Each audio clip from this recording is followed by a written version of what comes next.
चलिए बेटा स्टार्ट करते हैं। लास्ट क्लास में मैंने आपको पैराबोला का टॉपिक करवा दिया था। पैराबोला के 2-3 क्वेश्चन मैंने आपको कराए थे। आज का जो टॉपिक है मुझे उसमें इलिप्स आपको कराना है और सर्कल के बारे में बताना है। तो रूट ए square minus x square DX, root ए square minus x square DX, इस टाइप का कोई फॉर्मूला अगर क्वेश्चन आपको दिख रहा है क्वेश्चन का स्टेप, तो आपको फॉर्मूला लगाना है x/2 under root A square minus a square by 2 plus आएगा बेटा यहाँ plus A square by 2 sine inverse x by a। ये फॉर्मूला है इंटीग्रेशन का, किसका? अंडर रूट ए स्क्वायर माइनस एक्स स्क्वायर का। a का मतलब कोई कांस्टेंट है ना, तो आपको फॉर्मूला यूज करना होगा x/2 अंडर रूट ए square minus x square plus का A square by 2 sine inverse x by a। ये फॉर्मूला आपको लगाना है बेटा। अब पहले मैं आपको इलिप्स के बारे में बता दूं, इलिप्स कैसे होते हैं, उनकी इक्वेशन क्या होती है इलिप्स की, ये हमें पता करना है। ठीक है, तो सबसे पहले देखो इलिप्स दो टाइप के होते हैं, दो टाइप के हमारे इलिप्स होंगे। ठीक है, पहला इलिप्स हमारा ये है, इस टाइप का इलिप्स बनेगा बेटा। ठीक है, ये मेजर एक्सिस कहाँ पे है? एक्स एक्सिस पे है। इसमें मेजर एक्सिस कहाँ पे है आपका? एक्स एक्सिस पे, बड़ा वाला। और इस इलिप्स की इक्वेशन होती है एक्स स्क्वायर अपॉन में A square plus Y square upon में बी स्क्वायर इक्वल टू 1। ये हमारी इलिप्स की इक्वेशन है। ठीक है बेटा, नोट करो यार इलिप्स की इक्वेशन। अभी चलो ऊपर चलो, क्लास चलिए। ठीक है बेटा, ये जो पहला मैंने फॉर्मूला इलिप्स की इक्वेशन है एक्स स्क्वायर अपॉन ए square plus Y square upon में B square, X square upon A square plus Y square upon B square equal to 1। ये जो इलिप्स है इसका सेंटर कहाँ पे होता है? ओरिजिन पे होता है। Centre is at origin. ठीक है, और जो दूसरे वाला इलिप्स होता है वो हमारा इस टाइप का होता है, इस टाइप का इलिप्स होता है बेटा हमारा। दूसरे वाला इलिप्स इस टाइप का रहेगा। इसकी इक्वेशन क्या होगी? होगी इक्वेशन यही x square upon A square plus Y square upon B square equal to 1। लेकिन यहाँ पे डिफरेंस क्या है? अगर दो इलिप्स है, दोनों इलिप्स की इक्वेशन सेम है, तो दोनों इलिप्स में अंतर कैसे बचा है? इसमें जो बेटा एक्स के नीचे बड़ी वैल्यू है a, वो बड़ा होगा, a बड़ा होगा b से। ठीक है, और जो दूसरे वाला इलिप्स है हमारा, उसमें a की वैल्यू b से क्या होगी? छोटी होगी। यानी यहाँ पे x के नीचे बड़ी वैल्यू होगी तो पहले वाला इलिप्स आपको बनाना है, और अगर x के नीचे वैल्यू छोटी है, y के नीचे बड़ी वैल्यू है, तो आपको दूसरे वाला इलिप्स बनाना है। सर इलिप्स की इक्वेशन आपके सामने है दोनों। ठीक है, सेंटर दोनों का कहाँ पे होता है? एक्स एक्सिस पे होता है। Centre is at, sorry centre जो है वो ओरिजिन पे होता है। Centre is at origin. तो ये तो था बेटे इलिप्स की कहानी, है ना। अब मैं आपको इलिप्स का क्वेश्चन करा रहा हूँ। ये क्वेश्चन नंबर 8.1 का फोर्थ देखिए बेटा। क्वेश्चन नंबर 4 पढ़े आप एक बार जरा प्लीज। एक्सरसाइज 8.1 निकालिए एनसीईआरटी की, उसका क्वेश्चन नंबर 4 में आपको करा रहा हूँ। इलिप्स का क्वेश्चन है, फिर ढंग से देखें बेटा जरा। क्वेश्चन नंबर 4, मैं क्वेश्चन आपको लिख रहा हूँ आपके सामने। Find the area of the region bounded by the ellipse. की जो इलिप्स है उसका एरिया आपको निकालना है। Find the area of the region bounded by the ellipse. Ellipse की इक्वेशन दे रखी है, ये मैं रफ कर रहा हूँ मेरे सामने, ये मैं बनाया हुआ है, ये मैं इसको रफ कर रहा हूँ। क्वेश्चन नंबर लिख रहा हूँ आपके सामने। ठीक है, फॉर्मूला ये ध्यान रखना, ये फॉर्मूला अप्लाई होगा इसमें, ये इंटीग्रेशन का फॉर्मूला है, ये मैं रफ कर रहा हूँ। अब देखिए क्वेश्चन है हमारा कि find the area of the region bounded by the ellipse X square by 16 plus का Y square by 9 equal to 1। ये कोई इलिप्स की इक्वेशन हमें दे दी।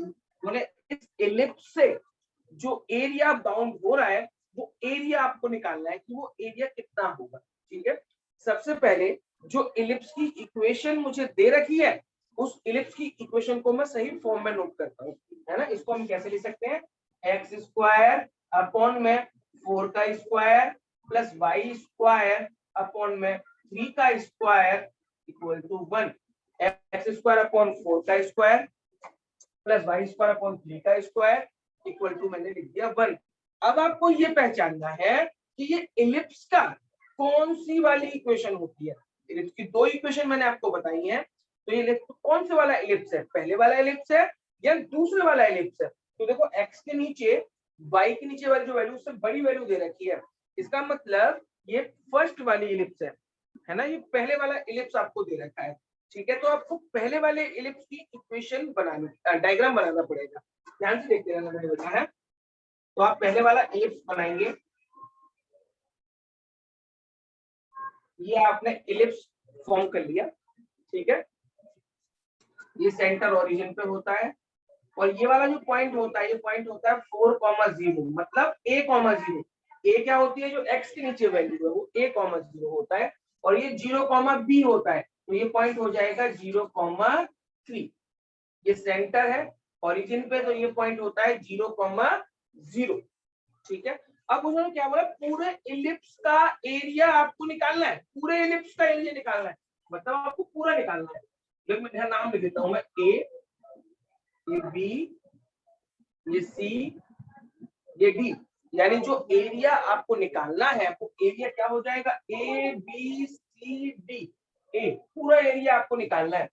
पूरा एरिया निकालने के लिए आपको बेटा पहले इतना एरिया फाइंड आउट करना है, इतना इतना एरिया आप निकाल लेंगे।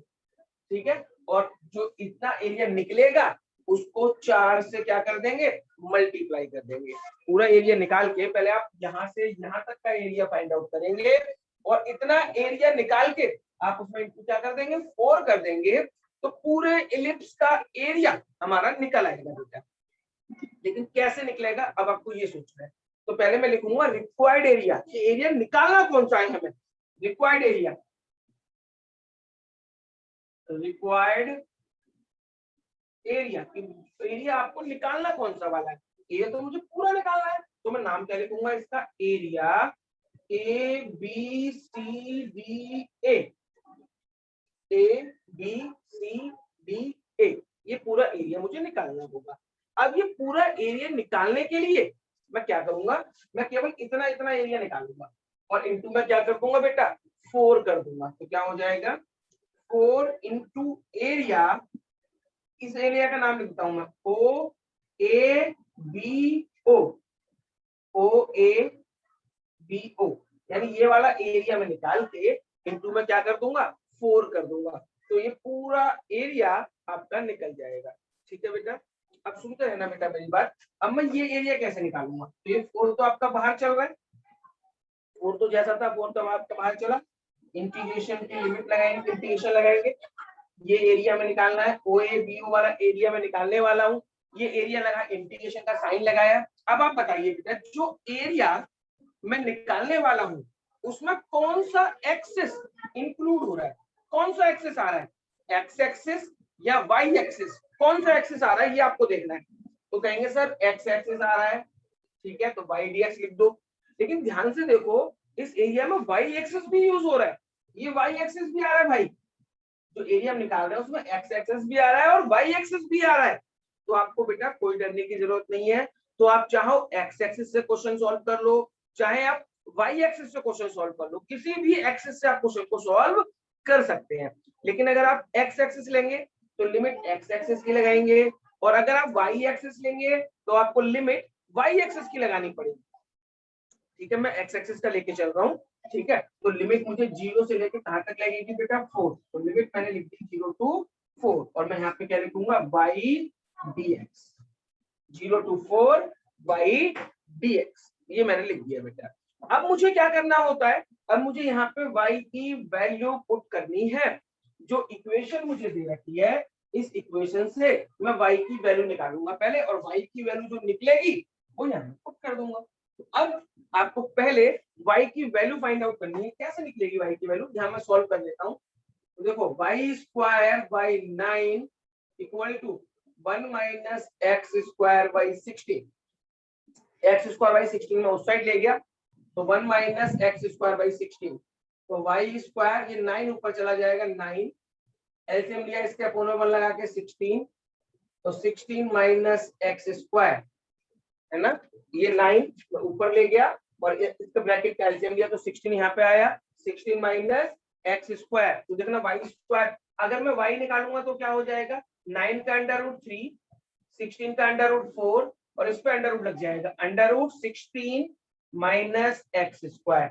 ये बेटा मेरी वाई की वैल्यू निकल गई, 3/4 under root 16 minus x square, ये मेरी वाई की वैल्यू निकली है। अब आपको करना क्या है, इस y की वैल्यू को y की जगह पे पुट कर देना है, y की वैल्यू को y की जगह पे पुट करिए।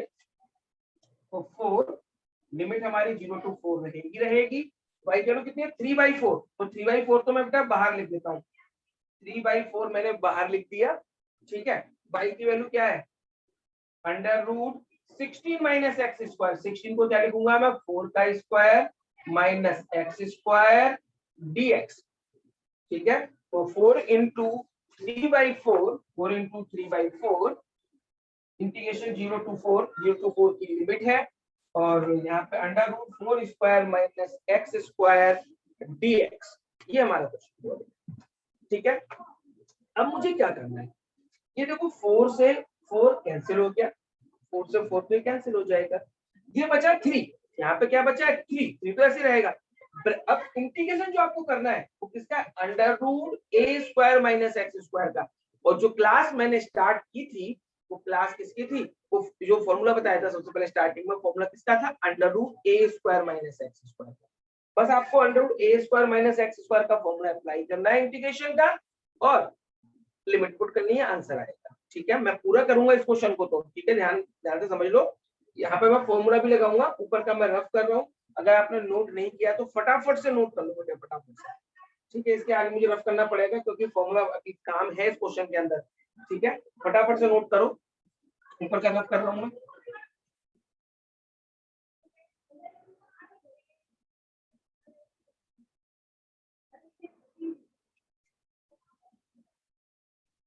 कर रहा हूँ बेटा रफ है, आप लोगों ने नोट कर लिया होगा।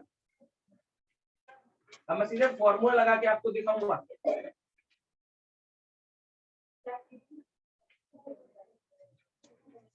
अब मैं फॉर्मूला लगा के आपको दिखा रहा हूँ, इक्वल टू 3 तो ऐसे लगेगा, तीसरा तो मतलब नहीं है। अब देखो फॉर्मूला क्या था, मैं फॉर्मूला लगा रहा हूँ, अंडर रूट ए स्क्वायर माइनस एक्स स्क्वायर का, अंडर रूट ए स्क्वायर माइनस एक्स स्क्वायर का फॉर्मूला मैंने बताया था x/2, यहाँ पे आएगा x/2 अंडर रूट ए स्क्वायर माइनस एक्स स्क्वायर, तो 4 square minus x square plus A square by 2, plus का ए कितना 4, तो 4 का square by 2 sine inverse X Y A की वैल्यू कितनी है 4, और लिमिट कितनी लगानी है बेटा आपको 0 to 4। पहले मैंने अंडर रूट ए स्क्वायर माइनस एक्स स्क्वायर का फॉर्मूला यहाँ अप्लाई किया, और लिमिट हमारी होल्ड पे है 0 to 4। अब ध्यान से रखना, लिमिट पुट करने का भी खेल है इसमें बेटा, लिमिट पुट भी थोड़ा ट्रिक से करेंगे जिससे जल्दी क्वेश्चन आएगा, थोड़ा ध्यान से समझते रहना बेटा प्लीज है। क्या करना है बेटा, 3 तो बाहर चली रहा है, 3 से तो मतलब नहीं है। सबसे पहले आपको अपर लिमिट पुट करनी है, ऊपर वाली लिमिट पुट करनी है। ऊपर वाली लिमिट कितनी है 4, ऊपर वाली लिमिट आपको दे रखी है 4, आपको इसमें 4 पुट करना है। क्या पुट करना है बेटा 4, तो देखो तरीका बता रहा हूँ 4 पुट करने का। 4 सबसे पहले आप अंडर रूट के अंदर रख के देखो, यहाँ तो 4/2 2 हो जाएगा, लेकिन यहाँ मैं x की जगह 4 रखूंगा तो 4 का स्क्वायर और ये 0 हो जाएगा, पूरा क्या हो जाएगा बेटा 0। तो इसमें लिखने की जरूरत नहीं है, इसलिए ओरली दिमाग में कैलकुलेशन करनी है। पहले 4 को अंडर रूट के अंदर रखा तो पूरा 0 हो रहा है, 0 हो गया, क्या बचेगा 4 का स्क्वायर 16, 16 को 2 से कट करो 8 साइन इनवर्स 4 रखेंगे x की जगह 4/4, 4/4 कितना होता है 1, तो 8 साइन इनवर्स 1, 4 लिमिट हमने रख दी बेटा यहाँ पे, माइनस अब लोअर लिमिट पुट करेंगे, लोअर लिमिट, अपर लिमिट हम पुट कर चुके हैं, अब मुझे लोअर लिमिट पुट करनी है। लोअर लिमिट पुट करेंगे 0, तो देखो जैसे ही मैं x की जगह 0 रखूंगा 0/2 0, यानी 0 का मल्टीप्लाई करूंगा ये पूरा 0 हो जाएगा। कोई दिक्कत बेटा यहाँ तक, 0 मैंने रखा तो ये पूरा 0, तो यहाँ रख रहे हैं प्लस 8, यहाँ पे 8 ही आएगा, साइन इनवर्स 0 के अपोन में कुछ भी हो क्या होता है 0, -8 साइन इनवर्स 0। यहाँ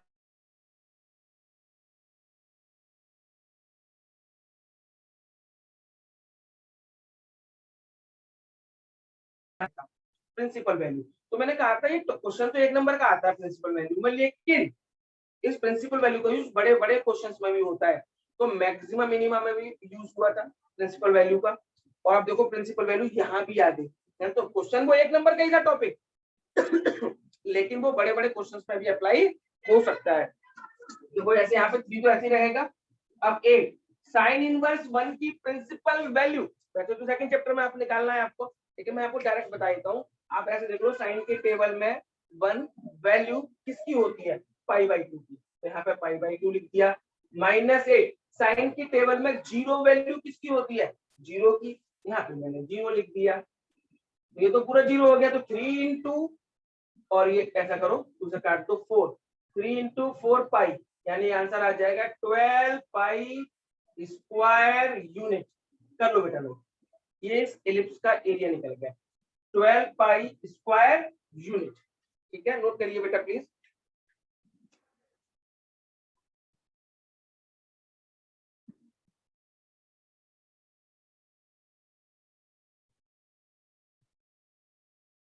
अब कोई दिक्कत हो इस क्वेश्चन के अंदर तो पूछ लीजिए, मेरे से मैसेज कर सकते हैं आप मुझे। और हो सके तो बेटा क्वेश्चन नंबर 4 था ये, एक बार क्वेश्चन नंबर 5 पढ़ के देखें, बिल्कुल सेम इसी टाइप का क्वेश्चन होगा, वो आपको करना है। क्वेश्चन नंबर 5,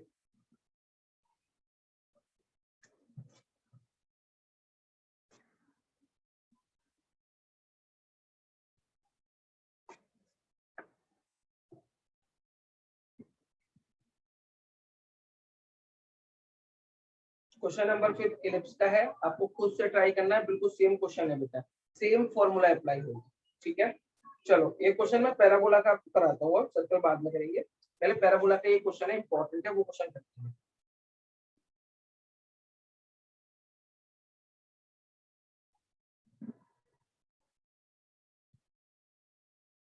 क्वेश्चन नंबर 8.1 का ही क्वेश्चन नंबर 8 है, पैराबोला से रिलेटेड है, इसलिए मैं क्वेश्चन करवा रहा हूँ पहले आपको। क्वेश्चन नंबर 8 देखिए, पढ़ रहे बेटा, तो क्वेश्चन नंबर 8 पढ़ ले आप एक बार please.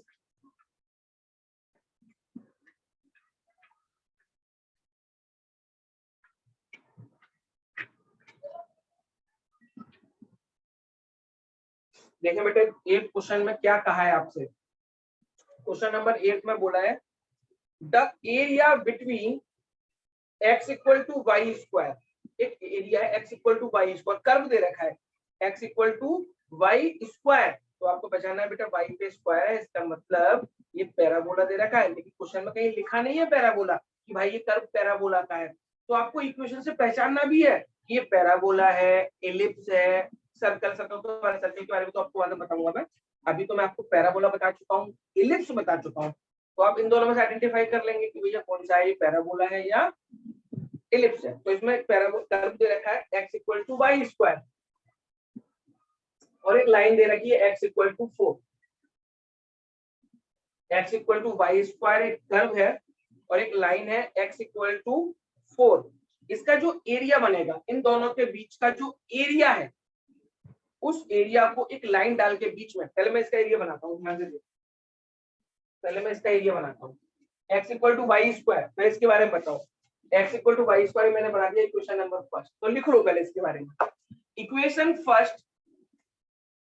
Equation first is the equation of parabola. Equation first is the equation of parabola.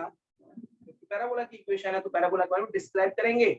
This is the equation of parabola whose vertex is at origin, whose vertex is at origin and symmetric about, किसके symmetric होगा ये वाला parabola, x axis के, and symmetric about x axis, और ये वाला जो parabola है वो x एक्सिस के सिमेट्रिक है। ठीक है बेटा, चलो अब मैं इसको डायग्राम के थ्रू आपको समझाने की कोशिश करूंगा, थोड़ा ध्यान से समझना कि ये बेटा आपका बन गया पैराबोला,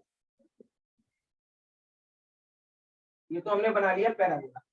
ठीक है। अब x इक्वल टू 4 एक लाइन है, x इक्वल टू 4 एक लाइन बनाइए, 0 1 2 3 4, x इक्वल टू 4 से एक लाइन आई। तो ये जो पूरा एरिया है बेटा, ये इन दोनों कर्व के और लाइन के बीच का एरिया है, इतना एरिया था। इन्होंने कहा था कि भाई कि कर्व और लाइन का जो एरिया है, इस एरिया को, एक लाइन है x equal to A, x equal to A से एक लाइन ड्रॉ की जाएगी और इस तरीके से ड्रॉ करनी है कि ये पूरा एरिया जो है वो दो पार्टों में डिवाइड हो जाएगा, इक्वल पार्ट्स में। तो आपको बताना है कि वो ए की वैल्यू क्या होगी। मतलब एक सिंपल वर्ड्स में समझ लो इसका क्वेश्चन का मतलब कि आपको बीच में कहीं एक लाइन डालनी है, लाइन कहां से डालनी है वो आपको निकालना है, और इस तरीके से लाइन बीच में डालनी है हमें कि जिससे पूरा एरिया दो बराबर बराबर भागों में डिवाइड हो जाए, टू पार्ट्स में डिवाइड हो जाए। अब वो पॉइंट हमें निकालना है, ए की वैल्यू निकालनी है। मान लो कहीं पे भी आंख बंद करके लाइन ड्रॉ कर देंगे आप, कहीं पे भी मान लो आप, और इस पॉइंट को क्या ले लेना आप, ए। क्या ले लिया बेटा इसको मैंने, ए। ये ए की वैल्यू निकालनी है। मैंने मान लिया यहाँ से लाइन ड्रॉ की, वो जिस पॉइंट पर कट कर रहा है वो पॉइंट का नाम है ए। वो पूछा ए की वैल्यू क्या होगी, और इस तरीके से डिवाइड करना है, लाइन ड्रॉ करनी है कि जिससे ये वाला एरिया और ये वाला एरिया दो हिस्सों में जो बटा है वो क्या हो जाए, सेम हो जाए। ठीक है, बराबर हो जाए। तो सबसे पहले नेमिंग करते हैं बेटा। जैसे मान लो ये ओ है, इसको मान लिया ए, यहाँ पे ले लिया बी, यहाँ पे ले लिया सी, यहाँ पे ले लिया मैंने डी, और यहाँ पे पॉइंट क्या ले लिया मैंने, ई। ठीक है। अब देखो, जब ये वाला पूरा एरिया इस वाले पूरे एरिया के बराबर है तो मैं पहले इतना एरिया निकालूंगा, इतना, और फिर निकालूंगा ये वाला एरिया, और दोनों को क्या करूंगा, इक्वल पुट कर दूंगा। क्योंकि क्वेश्चन में क्या बोला है कि लाइन से जो पूरा एरिया था वो दो भागों में डिवाइड हो गया, इक्वल भागों में। तो मैं पहले क्या करूंगा, इतना एरिया निकालूंगा। ठीक है, तो उस एरिया का नाम लिख रहा हूं मैं, नाउ एरिया ओ ए ई ओ, ओ ए ई ओ, ये वाला एरिया निकाल रहा हूं बेटा मैं, ओ ए ई ओ। ठीक है, पहले वाला हिस्सा, ये वाला मैं आपको डायग्राम सेट करके दिखाता हूँ। ये मैं एरिया निकाल रहा हूँ पहले, इतना ओ ए ई ओ, और ये एरिया ऊपर भी है नीचे भी है, पूरा एरिया निकालना है। तो ऊपर और नीचे का एरिया कैसे निकालते हैं, मैं तो ऊपर ऊपर का ही निकालूंगा और इनटू में क्या कर दूंगा, 2 कर दूंगा, तो पूरा निकल आएगा, ऊपर का भी आ जाएगा और नीचे का भी आ जाएगा। तो मैं कैसे लिखूंगा, एरिया को 2 इंटू एरिया ओ, इसका भी नाम देना पड़ेगा बेटा, एम दे दो उसको, एम, ओ एम ई ओ, एरिया ओ एम ई ओ, ओ एम ई ओ, ऊपर का ये निकाल के इनटू में 2 कर दूंगा। ठीक है, अब देखते रहना बेटा। तो 2 ऐसे का ऐसा है, इंटीग्रेशन का साइन मैंने लगाया। अब जो एरिया में निकाल रहा हूँ उसकी लिमिट कितनी है, 0 से लेके ए तक। तो यहाँ पे 0, यहाँ पे ए, यहाँ से यहाँ तक की लिमिट लगा दी मैंने, 0 टू ए, है ना। और कौन सा एक्सिस आ रहा है, एक्स एक्सिस आ रहा है, और एक्स एक्सिस अगर आता है तो आपको क्या लिखना पड़ता है बेटा, यहाँ पे वाई डी एक्स। क्या लिखना पड़ता है बेटा यहाँ पे, वाई डी एक्स। अब आपको क्या करना है, यहाँ वाई की वैल्यू निकालनी है। तो वाई की वैल्यू क्या निकलेगी बेटा, यहाँ से 2 0 to a y square equal to x आपको दे रखा है, वाई स्क्वायर इक्वल टू क्या दे रखा है, एक्स। तो वाई की वैल्यू क्या आ जाएगी बेटा, यहाँ पे वाई की वैल्यू रख दीजिए under root x d x. Y square equal to x था, तो आपको वहां से वाई की वैल्यू निकालनी थी। तो वाई की वैल्यू क्या निकलेगी, under root x d x, under root x किया। अब तो पुराने वाला टॉपिक है, इंटीग्रेशन लिमिट पुट। तो 2 ऐसे का ऐसे, अंडर रूट एक्स का इंटीग्रेशन क्या होता है, एक्स की पावर 3/2 अपॉन में 3/2, और लिमिट कितनी है बेटा, 0 टू ए, 0 टू ए मैंने लिमिट रख दी। अब क्या होगा, ये 2/3/2 उधर आके 2/3 हो जाएगा बाहर आके, यानी कि 4/3। ये तो हो गया 4/3।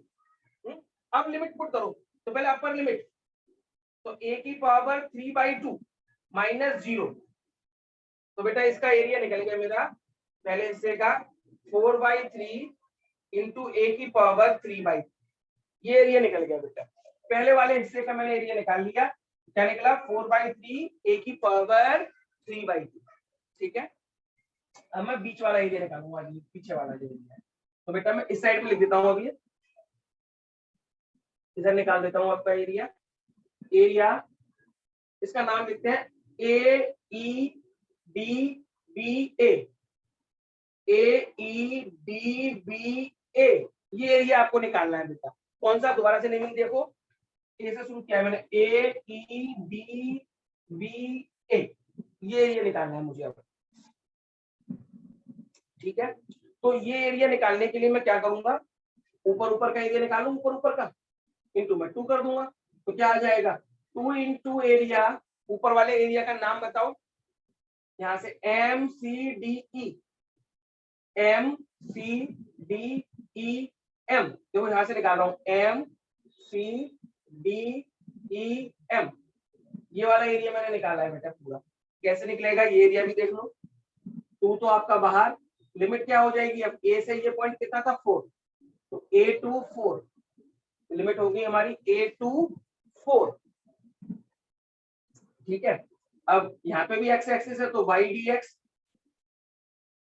2 लिमिट हमारी A to 4, y की वैल्यू क्या निकलेगी बेटा, यहाँ से y की वैल्यू पिछली बार निकाली थी √x, यहाँ पे लिखा √x dx, तो 2 तो बाहर चली रहा है बेटा आपके, √x का इंटीग्रेशन x की पावर 3/2 अपॉन में 3/2 लिमिट A to 4, यहाँ पे लिमिट हमने लिख दी A to 4, बस अब लिमिट पुट करिए, तो ये तो 4/3 हो जाएगा, यहाँ पे पहले लिमिट रखेंगे, तो 4 की पावर 3/2 माइनस A की पावर 3/2, मैंने अपर लिमिट रखी x की जगह, तो 4 की पावर 3/2 माइनस लोअर लिमिट रखी तो A की पावर 3/2। ये बेटा एरिया निकला है इस वाले हिस्से का, और ये वाला एरिया निकला है पीछे वाले हिस्से का। लेकिन अकॉर्डिंग टू क्वेश्चन इन दोनों का एरिया क्या होना चाहिए, सेम होना चाहिए, क्योंकि इक्वल पार्ट में डिवाइड किया है। तो बेटा मैं ये रफ कर रहा हूँ, है ना, उसके आगे का पोर्शन करने के लिए ये मैं ऊपर का रफ कर दे रहा हूँ आपके सामने।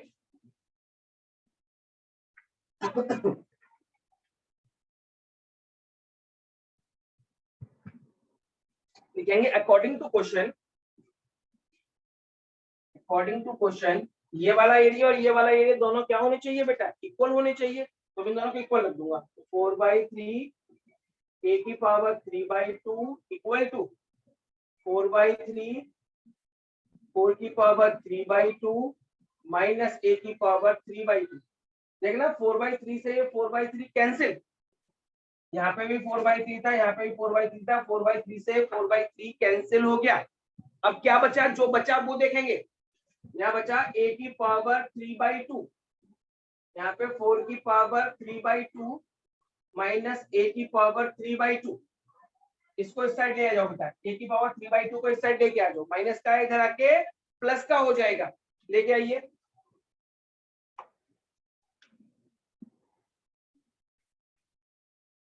इधर लेके आएंगे तो क्या होगा, ये भी प्लस का, ये प्लस का, तो यहाँ हो जाएगा 2 इंटू A की पावर 3/2, और इसको क्या लिखेंगे 2 का स्क्वायर इंटू 3/2, 2 से 2 कट गया, तो 2 इंटू A की पावर 3/2, 2 की पावर 3 कितना होगा, 2 की पावर 3 का मतलब हुआ 8, यहाँ मैंने 8 लिखा, इस 2 से कट जाएगा 4, तो A की पावर 3/2 इक्वल टू 4 आ गया, A की पावर 3/2 इक्वल टू 4। अच्छा एक बात बताओ, छोटी सी चीज है, ध्यान से समझना, जैसे अगर x स्क्वायर इक्वल टू 5 होता है, x स्क्वायर इक्वल टू 5, तो x की वैल्यू क्या होती है, 5 की पावर 1/3, इधर आके पावर क्या होगी इसकी, रेसिप्रोकल हो जाती है, तो यहाँ पे a की पावर 3/2 है, a की पावर क्या है 3/2, तो इधर आके पावर क्या हो जाएगी, रेसिप्रोकल हो जाएगी, तो a क्या बचेगा बेटा 4 की पावर 2/3, ये a की वैल्यू बेटा, कर लीजिए लोग।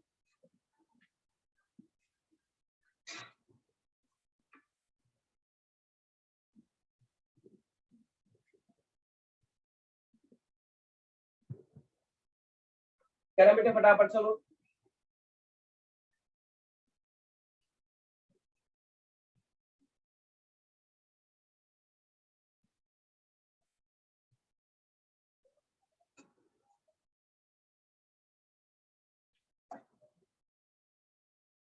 कर लिया बेटा। चलिए एक और क्वेश्चन करता हूं मैं, छोटा सा ही क्वेश्चन है,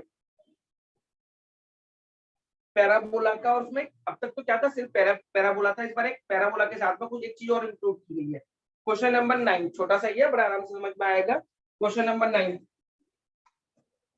क्वेश्चन नंबर 9 देखिए, और ये खत्म होने के 9 क्वेश्चन खत्म होने के बाद केवल आपका इसमें सर्कल सर्कल वाला टॉपिक रह जाएगा।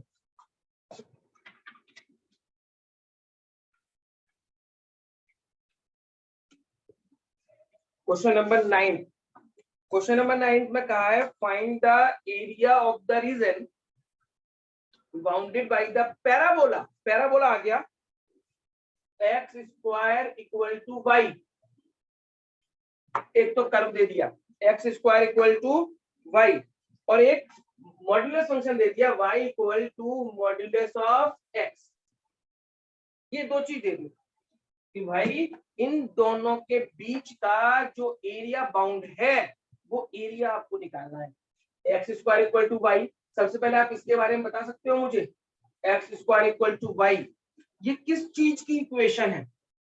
तो x square equal to y जो है ये पैराबोला की इक्वेशन है, किसी एक पे स्क्वायर है और एक्स पे स्क्वायर दे रखा है, इसका मतलब ये दूसरे वाला पैराबोला यानी कि वाई एक्सिस के सिमेट्रिक बनेगा। तो लिखो इसके बारे में, लिखो this is the equation of parabola, this is the equation of parabola whose vertex is at origin, whose vertex is at origin and symmetric about y-axis, ऊपर की तरफ बनेगा तो y-axis के सिमेट्रिक है।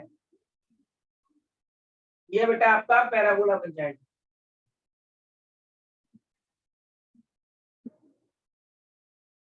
ठीक है, ये तो बन गया हमारा पैराबोला y-axis के सिमेट्रिक का भाई। अब ध्यान से देखना मॉड्यूलस फंक्शन, मॉड्यूलस फंक्शन का ग्राफ हमेशा बी शेप का बनता है। किसका बनता है बेटा? बी शेप का, ये आपको याद रखना है ना। तो यहाँ पे क्या है y equal to modulus x, इसका ग्राफ ऐसे बनेगा मॉड्यूलस फंक्शन का, ये बी शेप का ग्राफ बनता है हमेशा मॉड्यूलस x का। ठीक है, मॉड्यूलस फंक्शन।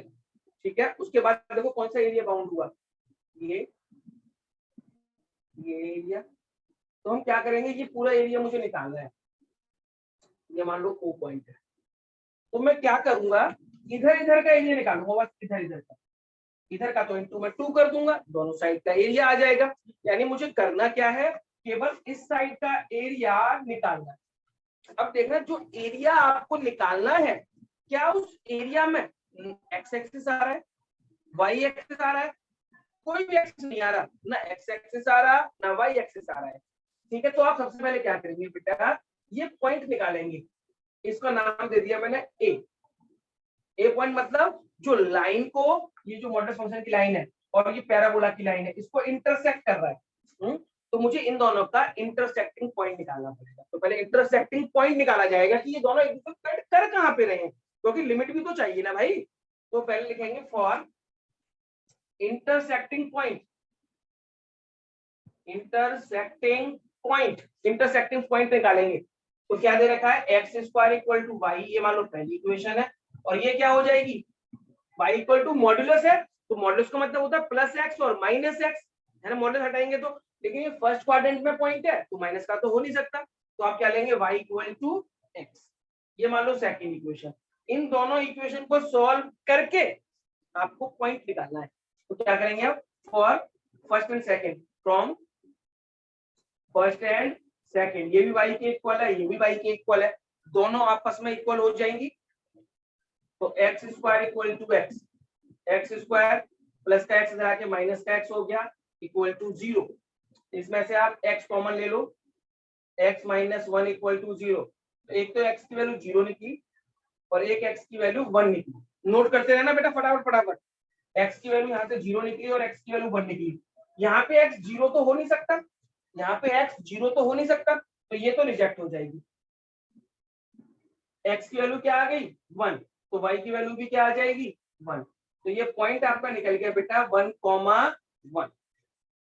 ठीक है, अब क्या करेंगे, अब जो इंटरसेक्टिंग पॉइंट आपने निकाल लिया, ये मैं रख कर रहा हूं बेटा इंटरसेक्टिंग पॉइंट वाला पोर्शन है, और जो आपने इंटरसेक्टिंग पॉइंट निकाल लिया है, उस इंटरसेक्टिंग पॉइंट से एक सीधी लाइन ड्रॉ करेंगे परपेंडिकुलर। मान लीजिए यहाँ पे m पे कट कर रहा है, कहाँ पे कट कर रहा है बेटा, m पे कट कर रहा है। तो इस m पॉइंट के कोऑर्डिनेट क्या हो जाएंगे, अब यहाँ से ड्रॉ करिए, तो ये पॉइंट हो जाएगा 1,0। क्या पॉइंट हो जाएगा बेटा 1,0। अब क्या करेंगे, ये एरिया मुझे निकालना है, तो मैं क्या करूंगा, पहले पूरा एरिया निकालूंगा बेटा। यहाँ पे एक नाम और देता हूँ मैं n। अब देखो रिक्वायर्ड एरिया कैसे निकलेगा। रिक्वायर्ड